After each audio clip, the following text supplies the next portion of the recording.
रामकृष्ण हरी सर्वांना. आज दिवस 16वा. आपण ओळी क्रमांक 38 पर्यंत 37 पर्यंत आलो होतो. अध्याय क्रमांक 3, ओळी क्रमांक 38 पासून पुढे 30 ओळी मी आता वाचत आहे.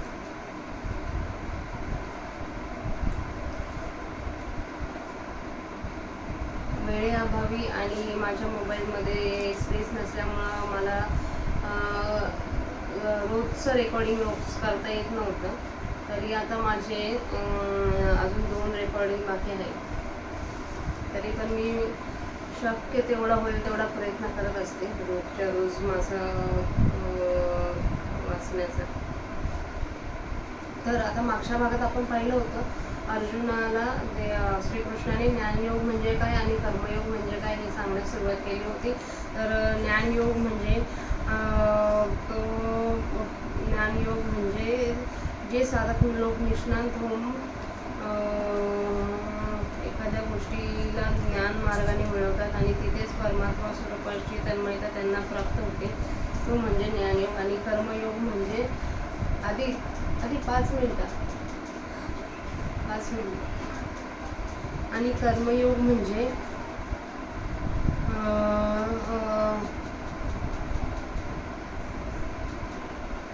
लोक निष्णात होऊन परमगती साधक लोक निष्णात होऊन कर्म करत राहतात आणि शेवटी परमगतीला पावतात, तो म्हणजे कर्मयोग.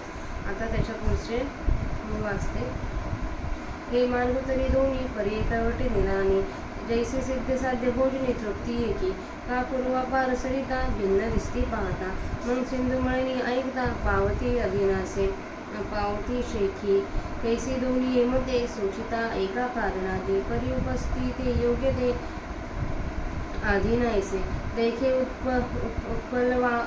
उत्पल्लवन सरिसा शक्षी पळासे झोंबे जैसा, सांगे नरुके वितैसा पावे वेगा, तो हळहळू ढाळे कौतुकनी एकवेळी, मार्गेचे निबळे निश्चित ढाके, तैसे देख पावे हंगमामध्ये अदृष्ट नदी ज्ञानादे, सांख्य सत्य मोक्षाते आकळती, एर योगी कर्माधारे विहितेसे निराचारे, पूर्णता अवसरे पावते होती, न कर्म नामनारंभा नैष्कर्म्य पुरुषोष्यन्ते, न च संन्यासना देव सिद्धी समाधी गच्छति, वाचोनी कर्मारंभौचित न करातीचे सिद्ध होत, कर्महीना निश्चिता होई जेना, ते प्राप्त कर्म सांडिजे येतू लेणे निष्कर्म होईजे, हे अर्जुना वाया बुडीजे मूर्खपणा, सांग पैलती राजावे ऐसे वसन का जेत पावे, तेथे नाव तेथ जावे खडे केवी.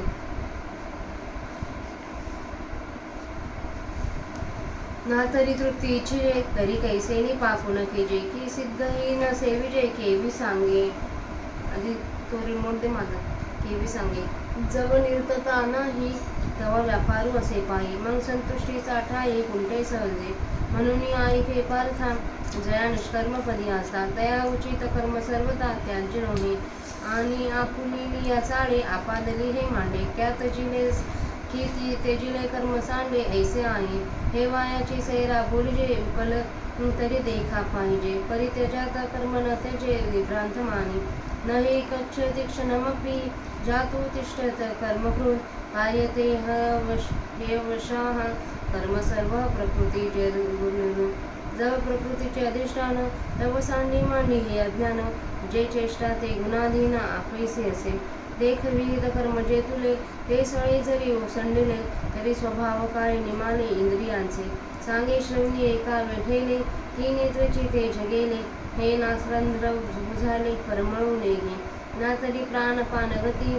ही निर्विकल्प झाली मती, ही क्षुधा तृषादी आरती कुंडलिया, हे स्वप्ना बोध उठेले, ही चरण सालो विसरले, हे असो काय निमाले जन्म मृत्यू, हे न ठकेची जरी काही तरी सांडिल ते काय, म्हणून कर्म त्यागू नाही प्रकृती म्हणता, कर्म पराधीनपणे निपजतसे प्रकृती गुणे, एरी धरी मोकली अंतकरणे वाहिजे वाया, देखे रती आरूढजे मग निच्छळा वैसेजे, तरी चळा होऊनी हिंडजे परतंत्रता, का उचलिले वायुवशे चळे शुष्क पत्र जैसे, निश्चेष्ट आकाशे परिभ्रमे, तैसा प्रकृती आधारे कर्मेंद्रिय विकारे, नैष्कर्म ही व्यापारे निरंतर, म्हणून सांगू जाऊ प्रकृतीचा तव त्या गुण घडे कर्माचा ऐसी आई करू म्हणते त्याचा आग्रह चिवरे कर्मेंद्रिया आणि संयम या असते मनसा स्मरण इंद्रियार्थान विमूढात्मा मिथ्याचारस उच्यते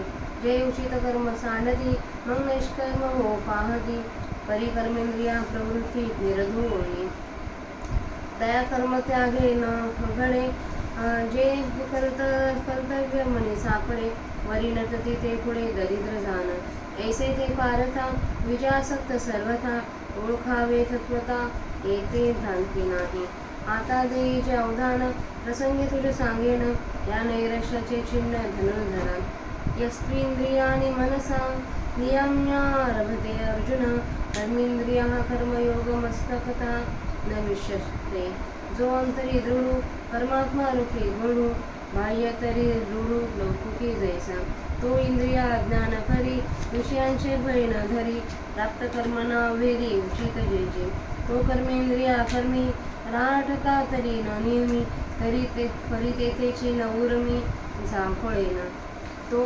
कामना मात्रे न घेपे मोहमळे न लिपे जैसी जळे न शिंपे पदपत्र तैसा संसर्गा माझी असे सकळांचा रिका दिसे जैसा तोळी संगे आभासे भानुबिंब तैसा सामान्यत्वे पाहिजे तरी साधरावण्याची देखिजे एरवी निर्धारिताने निजे सोये जयासे ऐसा चिन्ह देखसी तोचे मुखू आशा पाश रहित ओळख कृपा अर्जुना तोचे योगी विशेष जो जगी म्हणून ऐसा होय लागी म्हणते होते तो मानसा नियम करी निच्छळ होय अंतरी मग कर्मेंद्रिय ही व्यापारी वर्ततु सुखे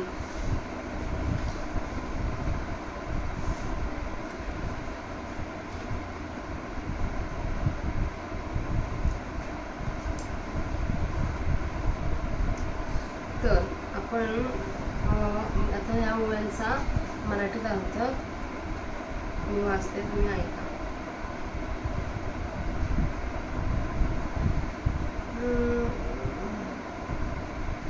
त्याप्रमाणे ज्ञानयोग आणि कर्मयोग हे मार्ग जरी दोन आहेत तरी ते एकाच साध्याला सुचवतात परंतु त्यांचे आचरण करणाऱ्याच्या योग्यतेवर अवलंबून आहे हे पहा ज्याप्रमाणे पक्षी उड्डाणाबरोबर फळाला बिलगतो त्याप्रमाणे मनुष्याला त्या वेगाने ते फळ कसे प्राप्त करून घेता येईल सांग बरे तो हलके एका फांदीवरून दुसऱ्या फांदीवर जात काही वेळाने त्या मार्गाच्या आधाराने त्या फळांपर्यंत खात्रीने पोहोचतो पहा तसे वरील दृष्टांतातील पक्षाच्या मार्गाप्रमाणे ज्ञान मार्गाचा आश्रय करून ज्ञानी तत्क्षणीच मोक्ष आपल्या अधीन करून घेतात दुसरे जे कर्मयोगी ते कर्मयोगाच्या आश्रयाने वेदात सांगितलेला आपला आचारच पाळून काही कालाने पूर्णतेस पोहोचतात कर्म न करता पुरुषाला नैष्कर्म्य प्राप्त होत नाही केवळ प्राप्त कर्म संन्यासानेच नैष्कर्म्य सिद्धी प्राप्त होत नसते शिवाय योग्य कर्माचा आरंभ न करताच कर्महीनाला सिद्धाप्रमाणे निष्कर्म निश्चयाने होता येणार नाही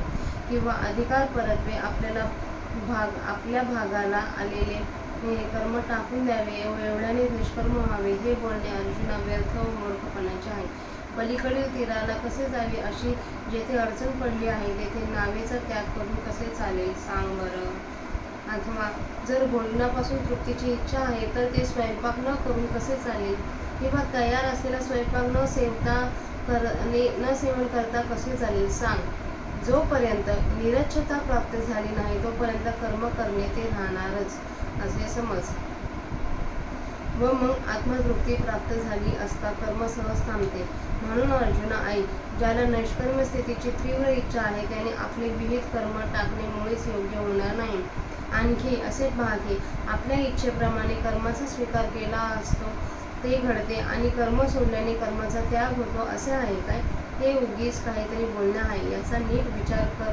करून पाहिले तर कर्म करणाऱ्याचे टाकले म्हणजे कर्मत्याग होतो असे नाही हे तू निसंशय समज कारण कोणीही काहीतरी कर्म न करता क्षणभर देखील केव्हाही राहत नाही कारण प्रत्येकजण प्रकृतीजन्य गुणांच्या अधीन असल्याने तो गुण प्रत्येकाकडून कर्म करावीतच असतात जोपर्यंत शरीराचा आश्रय आहे तोपर्यंत मी कर्म टाकेन अथवा करीन हे म्हणणे मूर्खपणाचे आहे.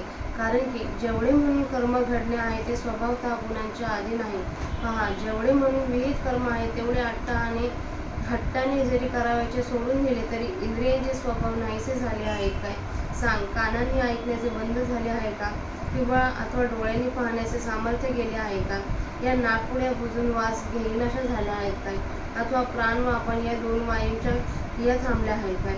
किंवा बुद्धीने कल्पना करण्याचे सोडले आहे काय? किंवा भूक, तहान इत्यादिकांच्या पीडा होण्याचे थांबले आहे काय? जागृती व स्वप्न या अवस्था थांबल्या का? अथवा पायी चालावायचे विसरले काय? हे सर्व असू दे, जन्म आणि मरण संपले आहेत काय? हे जर काही राहत नाही तर मग त्याग तो काय केला? म्हणून शरीराच्या आश्रयाने असणाऱ्या कर्म त्याग केव्हाही घडत नाही. कर्म हे परतंत्र असल्यामुळे ते शरीरातील सत्वादी गुणांनुसार उत्पन्न होत असते. म्हणून एखाद्याने मी कर्म करीन अथवा मी कर्म टाकीन असा अंतःकरणात अभिमान बाळगणे हे व्यर्थ आहे. पहा, रथावर स्वार होऊन मग जरी स्वस्थ बसले तरी तेथे बसणारा रथाच्या अधीन असल्याने सहजच रथाच्या हालचालीमुळे त्यास प्रवास घडतो. अथवा वायूच्या सपाट्यात सापडून उंच उडालेले वाळके पान ज्याप्रमाणे आपण स्वतः हालचाल न करता वायू वेगामुळे आकाशात इकडे तिकडे फिरत असते, ज्याप्रमाणे कर्मातीत अवस्थेत प्राप्त झालेला पुरुषही शरीराच्या आश्रयाने कर्मेंद्रियांच्या द्वारे नेहमी कर्म करीत असतो. म्हणून जेथपर्यंत शरीराशी संबंध आहे तेथपर्यंत कर्माचा त्याग घडणे शक्य नाही. असे असूनही त्याग करू असे जे कोणी म्हणतील तर त्यांचा हट्ट मात्र उरणार आहे.